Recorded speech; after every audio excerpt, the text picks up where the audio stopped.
नमस्कार, स्वागत है आप सभी का आपके अपने प्रोग्राम खास मुलाकात में। दोस्तों, जिंदगी में कुछ लोग एक ही काम करते हैं जिंदगी में, और कुछ लोग एक ही जिंदगी में बहुत सारे काम करते हैं, मल्टीटास्किंग होते हैं। आइए मिलवाते हैं एक ऐसी ही शख्सियत से आज खास मुलाकात में, जिनका नाम है अवी डांडिया। जी हाँ, आप NRI हैं और साथ ही इन्होंने क्लीन सिटी के साथ साथ ही बहुत सारे ऐसे काम किए हैं जो समाज के लिए बहुत बड़ी प्रेरणा के स्रोत हैं। और सबसे बड़ी बात, आज जो सामाजिक मुद्दा फैला हुआ है रेप का, जी हाँ, रेप विक्टिम्स पर किस तरह से रोक लगे उस पर इन्होंने मुहिम छेड़ी है। तो मिलते हैं अवी डांडिया जी से। अवी जी, बहुत बहुत स्वागत है आपका खास मुलाकात में। अवी जी, आज के दौर में अगर हम बात करें तो रेप सबसे बड़ा मुद्दा बना हुआ है। तो रेप के बारे में हम सबसे पहले ये जानना चाहेंगे कि आखिर रेप केस इतने क्यों बढ़ रहे हैं? रेप केसेस इसलिए बढ़ रहे हैं राखी जी, एक तो यहाँ पे बहुत ज़्यादा एजुकेशन का एक तो बहुत ज़्यादा डिफरेंस है, और दूसरा ये है कि आज की पेरेंटिंग और जो हमारे टाइम की पेरेंटिंग होती थी उसमें बहुत ज़्यादा फ़र्क हो गया है। आज क्या है कि पैसा बहुत ज़्यादा इम्पोर्टेंट हो गया है समाज के लिए। अपन लोग देख नहीं रहे कि सोशल स्ट्रक्चर जो है वो धीरे धीरे इसके अंदर टूट रहा है। मतलब आप समझ लिए, आप जो सोशल बेस था अपना वो धीरे धीरे डिसइंटीग्रेट हो रहा है। आप पहले की पिक्चरें देख लीजिए, आज की पिक्चरें कैसे आ रही हैं। पहले के गाने देख लीजिए, आज के गाने कैसे आ रहे हैं। पहले का पहनावा, आज का पहनावा कैसे हो रहा है।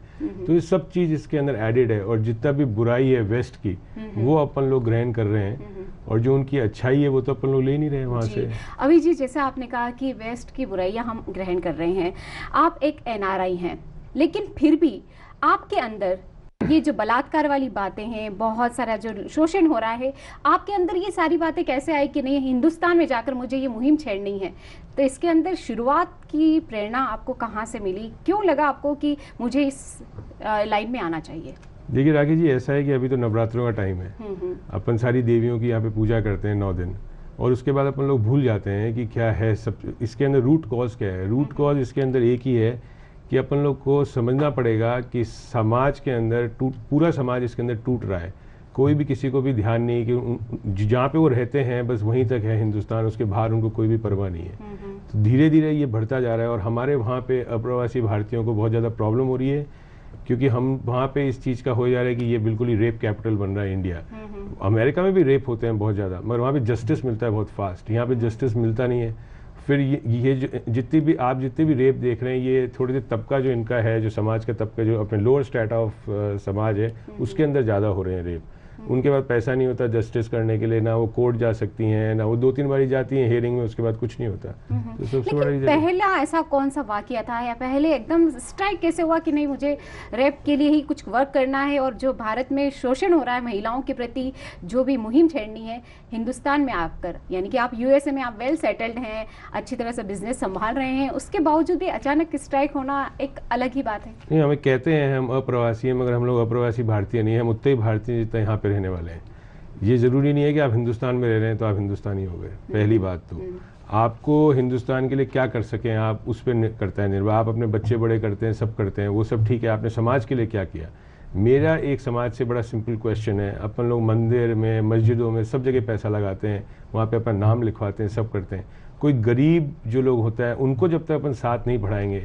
हिंदुस्तान में 3 चीज़ें बढ़ी है राखी जी, गरीबी, अमीरी और कचरा। इसके अलावा चौथी चीज़ मेरे को नहीं लगता कुछ बढ़ी हो यहाँ पे आज की तारीख में।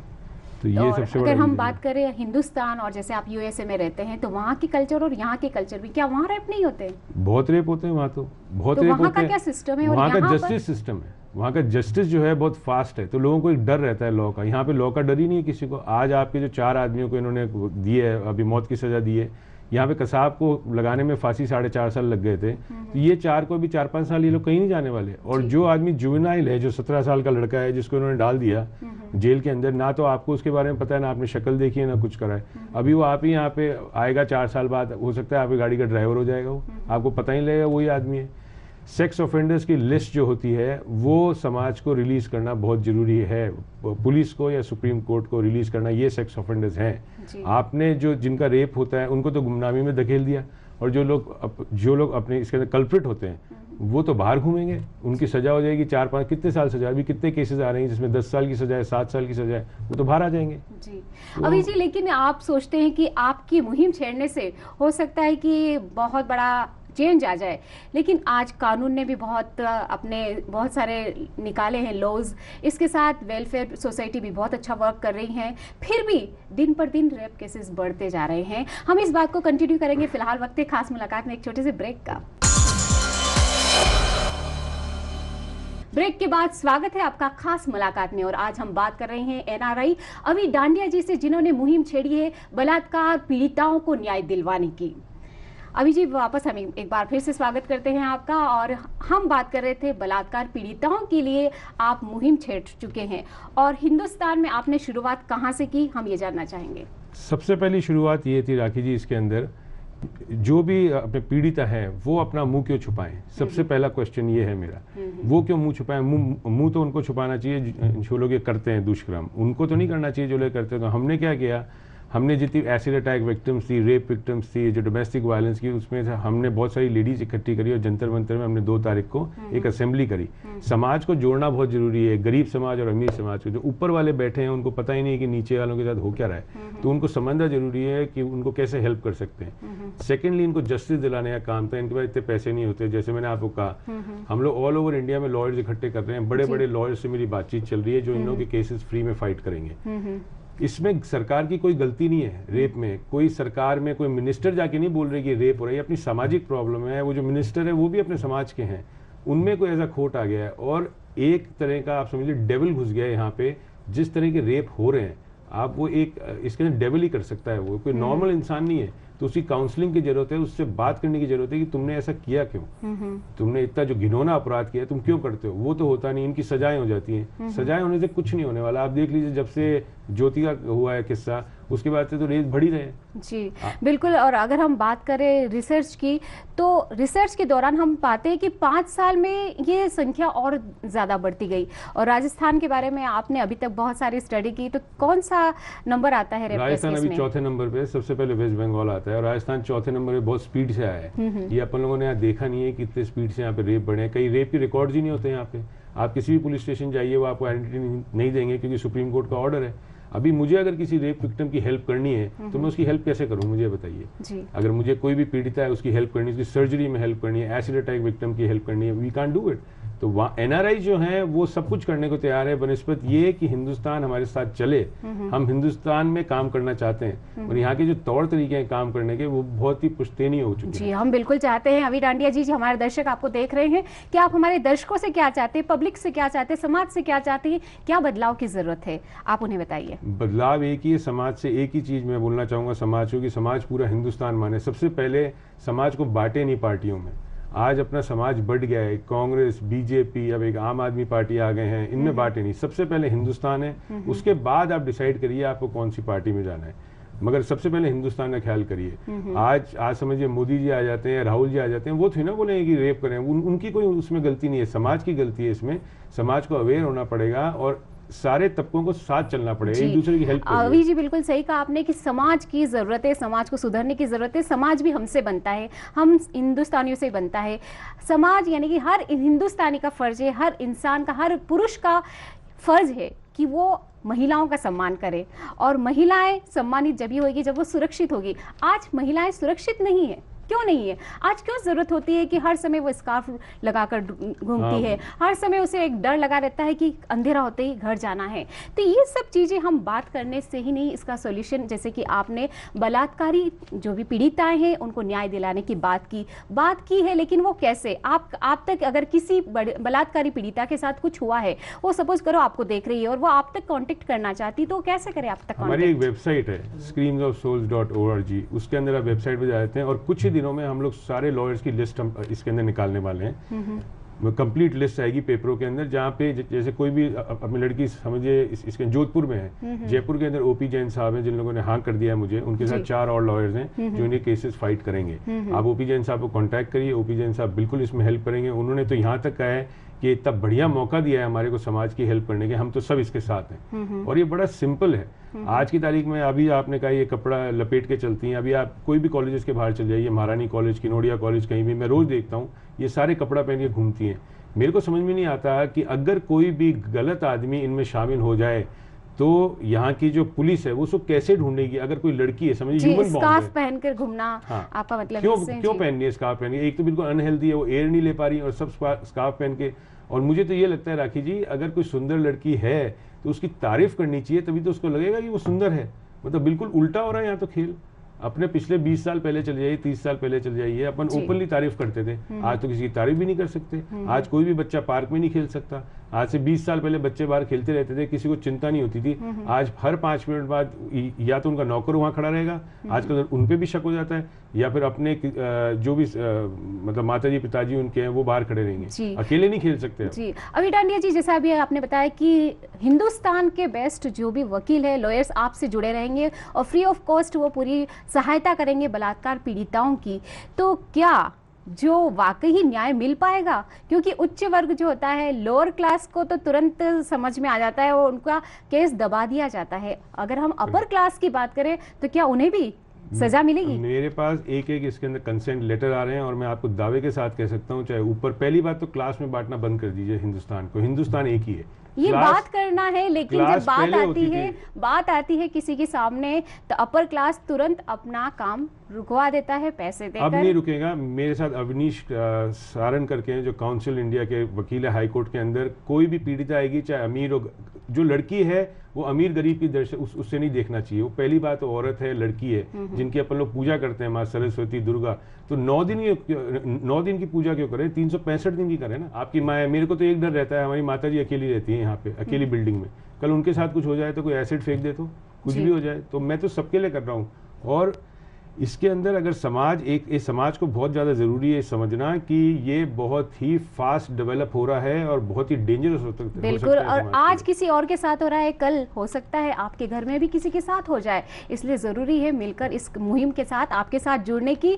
और आप बहुत अच्छा सोशल वर्क कर रहे हैं। और साथ ही आपने क्लीन सिटी जयपुर की अगर हम बात करें तो क्लीन सिटी यानी कि जयपुर की बेस्ट स्कूल में आप 40-44 स्कूल से आप जुड़े और वहाँ के स्टूडेंट्स के साथ आपने पूरी सिटी को क्लीन किया और इस मुहिम में आप काफी सक्सेसफुल रहे। इस बारे में आप हमारे दर्शकों को क्या कहना चाहेंगे? इसमें थोड़ा कंफ्यूजन है राखी जी। हमारे बच्चे जो है वो क्लीनिंग नहीं करते हैं, क्योंकि 18 साल की उम्र के कम लीगली अलाउड नहीं होते क्लीन। मगर मैंने जब ये शुरू किया था पिछले दिसंबर में, तो मैंने पहले बड़ों लोगों के साथ चालू किया था। बड़ों को हमने समझाने की कोशिश करी, बड़े नहीं समझते, तो मैंने इसका दूसरा राउंड अपनाया। मैंने कहा अगर मैं 5वीं क्लास के बच्चे को समझाऊंगा तो हो सकता है वो बड़े होके कचरा करना बंद कर दे और बड़ों को भी रोके। और जो छोटा बच्चा अगर आपके पास आके बोलता है कि राखी आंटी आप यहाँ कचरा मत डालिए, तो आप कचरा नहीं डालेंगे। अगर मैं आके बोलूंगा तो आप उल्टा मुझे सुना सकते हैं, और ये हुआ है। अभी जब हम बात कर रहे हैं रेप विक्टिम्स की, और इसमें मीडिया का बहुत बड़ा रोल होता है जस्टिस दिलाने में, पीड़िता को जस्टिस दिलाने में, तो आपका क्या मानना है कि जस्टिस मीडिया दिलाता है या फिर उछालता है? उसको आप अलग अलग ढंग से गिन सकते हैं राखी जी। अगर मीडिया नहीं करता ये सब तो मुझे तो पता भी नहीं लगता। मैं तो मीडिया का शुक्रगुजार हूँ कि मीडिया ने इतनी अच्छी तरह से सब चीज़ को हाईलाइट किया। मगर एक लेवल के बाद आप समझिए मीडिया का काम ओवर हो जाता है। उसके बाद एक नागरिक का काम शुरू हो जाते हैं कि नागरिक और लॉ अपने यहाँ कुछ बहुत ज़्यादा स्लो चलता है, ढीला चलता है। पैसे की किल्लत होती है गरीबों के पास, उनको जस्टिस नहीं मिल सकता यहाँ पे। अब समझिए मेरा बेटा रेप करता है, मेरे पास पैसे हैं, मैं सामने वाले को दबा दूंगा। अपने पिक्चरों में देखते हैं ये सब चीज़ें। अब हमने ये करा है कि इनको कोई दबा नहीं पाएगा, जितनी भी रेप विक्टिम्स हैं। कल हमारे पास एक फ़ोन आया था, मंडावी अपने यादव करके जो जिनका चंडीगढ़ से फ़ोन आया था। एक लड़की का रेप हुआ है मिजोरम की, दिल्ली के अंदर। उसकी ड्रिंक स्पाइक कर दी गई थी। मेरे पास दोपहर में फ़ोन आया था, हम उसका पता कर रहे हैं। और उसको, और आज की तारीख में दिल्ली में आज शाम से पहले हमारे साथ 18 लॉयर इकट्ठे हो जाएंगे, रेडी हो जाएंगे। और हम लोग, और कॉन्स्टिट्यूशनली हमें कोई रोक नहीं सकता है कि हम इन्हें केस नहीं फाइट करें। हम तो फ्री में फाइट कर रहे हैं, हमको इनसे फीस नहीं ले रहे, कुछ नहीं कर रहे।